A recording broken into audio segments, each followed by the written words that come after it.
Ever wonder what happens when a basketball star's ego outgrows her skills? Angel Reese's new podcast, Unapologetically Angel, is giving us front row seats to that exact spectacle. And boy, is it a doozy. From WNBA legends roasting her layups to dismal viewership numbers, Reese's attempt to stay relevant is backfiring in the most cringeworthy way possible. You won't believe what her own mentor, Lisa Leslie, had to say about her game. Stick around as we dive into this train wreck that's got the basketball world buzzing. Are you ready? Let's go. You know what's wild? Angel Reese can't seem to shake off Caitlin Clark's shadow, even on her own turf. Reese launched Unapologetically Angel to give fans a peek into her life beyond the court, but it's turned into an unexpected comedy of errors. Every single episode, no matter who's sitting across from her or what topic they start with, somehow ends up circling back to the one and only Caitlin Clark. Angel Reese on the Unapologetically Clout-Chasing Caitlin Clark podcast. I think that's what it's called, Unapologetic Clout-Chasing of Caitlin Clark podcast, hosted by Angel Reese. It's like Clark has become this invisible guest star that Reese can't escape. Is it the guests who keep bringing her up? Or is Reese subconsciously steering the ship towards Clark Island? We've got to wonder what's really going on in Reese's head. Is it a case of intense rivalry, secret admiration, or is Clark just that much of a dominant force in women's basketball right now? Let's break it down. Episode after episode, we're seeing this pattern unfold. 1 minute, Reese is chatting about her favorite pre-game rituals, and the next, bam, someone's gushing about Clark's latest record-breaking performance. It's almost comical how predictable it's become. Fans on social media are having a field day with it, suggesting the podcast should be rebranded as The Caitlin Clark Show, hosted by Angel Reese. But here's where it gets interesting. This Clark-centric content might actually be doing Reese a favor. Think about it. Every time Clark's name comes up, it's drawing more attention to Reese's podcast. Basketball analysts are noticing too, pointing out how Reese's attempts to highlight her own journey often get overshadowed by discussions of Clark's achievements. You've got to wonder what this is doing to Reese's image and the goal she had for her podcast. Did she set out to create a platform where she'd constantly be compared to Clark? Or is this just an unexpected twist in the Angel Reese story? It's a fine line between staying relevant and becoming obsessed. And right now, it's hard to tell which side Reese is landing on. Are you ready to hear what Reese's so-called mentor said about her? You thought the Caitlin Clark comparisons were tough. Well, Angel Reese's latest podcast episode just took an unexpected turn into awkward city when WNBA legend Lisa Leslie stepped into the Unapologetically Angel studio. Fans probably expected some lighthearted banter and maybe a few nuggets of wisdom. Instead, they got a front row seat to what can only be described as a public roasting session. Leslie, apparently not one for sugarcoating, decided to keep it real. Let's break this down, shall we? Leslie, a two-time WNBA champ and arguably one of the most dominant players in women's basketball history, didn't waste any time getting to the point.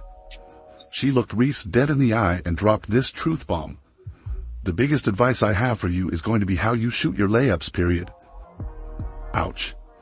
Can you imagine sitting there, trying to host your own show, while your basketball idol basically tells you that your fundamental skills need serious work? But wait, it gets better, or worse, depending on how you look at it. Leslie didn't stop at just critiquing Reese's layup form. She went full statistician on us, pointing out that Reese averaged a measly 39.1% from the field during her rookie season. For those of you who aren't basketball nerds, that's not great, especially when you consider that Reese was shooting below 50% on shots less than 5 feet from the basket. That's like missing half your shots right at the rim, you know, the easiest place to score from. Now, picture this scene.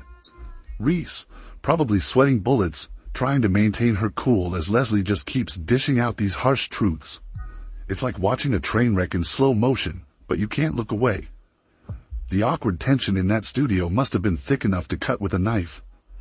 Remember, this is the same Angel Reese that faced stat padding allegations all season long, to the point her coach got fired. Even Kennedy Carter roasted her on her way out of Chicago. Here's the thing about pro athletes. They love to spill the tea on social media. And when it comes to the Chicago Sky, Carter just turned up the heat to boiling point. You know those vague tweets that make you go, wait, what's the real story here? Well, Carter dropped a doozy that had everyone connecting the dots faster than you can say, layup, Carter tweeted about the importance of making layups. Innocent enough, right? Wrong. See, Angel Reese had been struggling with layups all season. We're talking a success rate of 42.4%, the worst in the WNBA. That's not just bad. That's, maybe you should try underhand, bad. Out of 321 attempts, Reese only managed to sink 136. But wait, there's more. When a fan shared a graphic showing these layup percentages, Carter couldn't resist commenting. Translation for those who don't speak Twitter. You nailed it, not gonna lie. Subtle as a sledgehammer, right? This public critique isn't just about Reese's layups or shooting percentages. It speaks to broader concerns about her playing style and approach to the game. When someone of Leslie's caliber takes the time to break down your weaknesses in such detail, it's a sign that these issues are more than just rookie jitters or minor flaws. You've got to wonder what this does to Reese's relationship with Leslie. Is this the end of a mentorship, or could it be the wake-up call Reese desperately needs? Because let's face it, when a legend like Lisa Leslie tells you to fix something, you'd better listen. But you know what? This wasn't the first time someone called out Reese in her own show. Just when you thought Angel Reese's podcast couldn't get more awkward, enter Shaquille O'Neal, her self-proclaimed father figure. But instead of offering a shoulder to cry on after Leslie's critique, Shaq came ready to drop some truth bombs of his own. And let me tell you, these weren't your average fatherly nuggets of wisdom. Let's start with the comparison that had everyone's jaws on the floor. Shaq likened Angel Reese to, wait for it, Antawn Jamison. Now, if you're scratching your head wondering, who? You're not alone. Jamison had a solid NBA career, sure, but he's not exactly Hall of Fame material. This comparison wasn't just unexpected, it was a straight-up reality check for Reese, who's probably been dreaming of GOAT status. But Shaq wasn't done. He took aim at Reese's layup technique, and he didn't pull any punches. She can't be Rookie of the Year because all she do is do the flip shots, O'Neal said, not mincing words. Ouch. That's gotta sting, especially coming from a guy who dominated the paint like nobody's business. He called her Antawn Jamison. Most people, trust me, she was offended. She didn't know who that was. She probably does. She's a Basketball fan. She probably does. But, Antawn Jamison ain't cracking nobody's top 200. In NBA history. And this woman thinks she's one of the greatest WNBA players or greatest women's basketball player of all time. You know what's wild? This public roasting session wasn't just Shaq being Shaq. It was his way of giving Reese a wake-up call. O'Neal's tough love approach is legendary, and he clearly believes Reese has the potential to be great. But potential doesn't mean squat if you're not willing to put in the work and address your weaknesses. Shaq told Reese to stop comparing herself to others, yet he's the one who brought up the Jamison comparison. It's like he's saying, don't worry about what others are doing, but also, you're not as good as you think you are. Talk about mixed messages. Shaq just called her a role player, not a star, certainly not a superstar, not a legend. Hey, you remind me of Antawn Jamison. Oh, nice player. Put up 20,000 points. No one's really heard of him. I think Antoine played at North Carolina anyway. Shaq slams Angel Reese to her face. This whole situation puts Reese in a tough spot. On one hand, she's got one of the greatest centers of all time taking an interest in her career. That's huge. But on the other hand, having your flaws exposed on your own podcast, that's gotta be humbling, to say the least. Here's the thing though. As cringeworthy as this podcast episode was, it might be exactly what Angel Reese needs. Sometimes it takes a harsh dose of reality to light a fire under you. And who better to deliver that reality check than Shaquille O'Neal?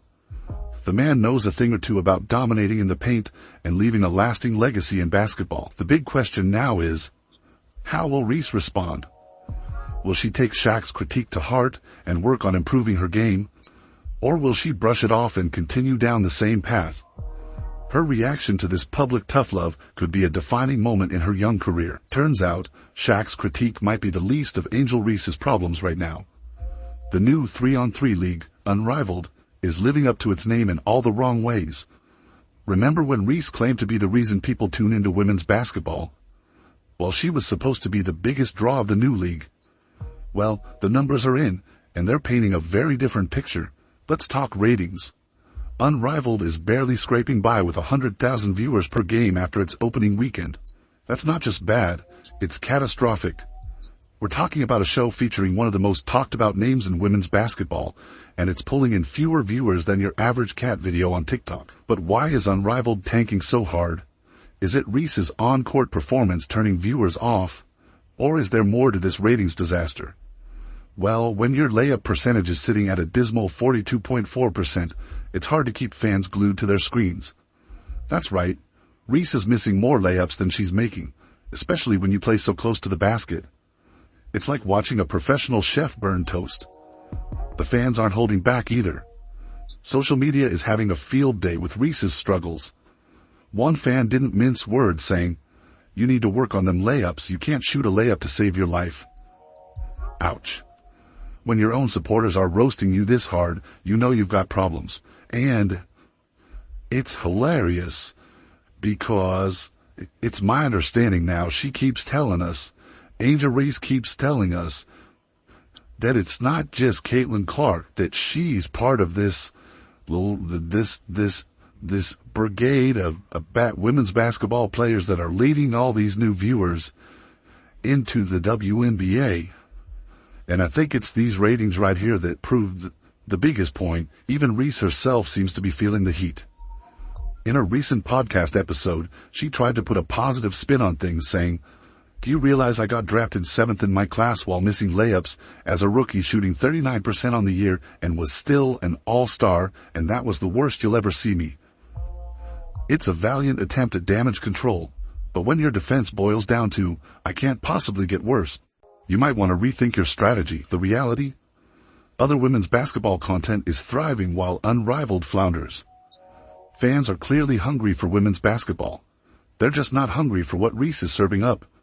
It's like she's trying to sell lukewarm hot dogs at a 5-star restaurant. And it's not just Reese feeling the pain. The Chicago Sky's overall performance has been less than stellar, with Reese's struggles contributing to the team's lack of success. It's a perfect storm of bad basketball and worse PR, leaving Reese's brand and public perception in tatters. Angel Reese's podcast journey has taken an unexpected turn, revealing the pitfalls of self-promotion in the age of social media. Despite the criticism she's faced, Reese has shown a glimmer of self-awareness and a desire to improve. In a recent episode, she acknowledged her shooting struggles, saying, "I know I can hit the shots, but it's just going into it with that mindset." This admission hints at a potential turning point for the young player. The basketball world is watching closely. Will Reese use this feedback as fuel for growth, or will she double down on her current path? One thing's for sure. When you invite guests to your podcast, you never know what they might say. Reese's journey serves as a cautionary tale about the fine line between confidence and overconfidence in the world of sports. As she navigates this challenge, fans and critics alike are eager to see if she can transform her on-court performance to match her off-court ambitions.